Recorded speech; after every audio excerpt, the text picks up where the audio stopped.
رفتی. اوه ابوبکر موزه داری؟ زیر نشدی؟ باز کن داره اوز میروی مایلش اوز میروی چه میدی؟ افطوبوسی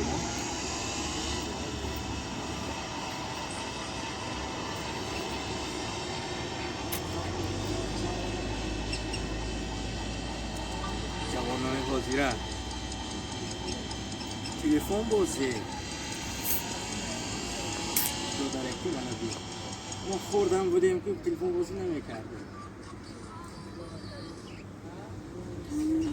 زمان ترقی کرده است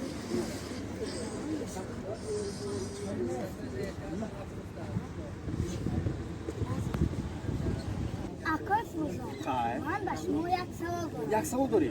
خیر تسکون روز در میروی دوره‌های قدیم آدمان نه تلفن داشتن نه اینترنت نه ماشین نه هواپیما نه قطوره آنها چه زندگی میکردن؟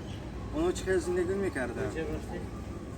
ما امروز چگونه زندگی میکردیم و زندگی هم داریم ما نه نماز داریم نه روزه میگیریم نه زکات میدهیم نه اخلاق داریم نه آداب داریم نه حرمت پدر مادر داریم نه حرمت به همدیگر داریم نه محبت به همسایگان نه به برادران به خواهران داریم فقط یک کس رو فریب کنیم و پول یک کس رو فریب یک دختر رو فریب کنیم و با او لذت خیش رو کنیم ما همون خیل زندگی داریم دادرم همون خیل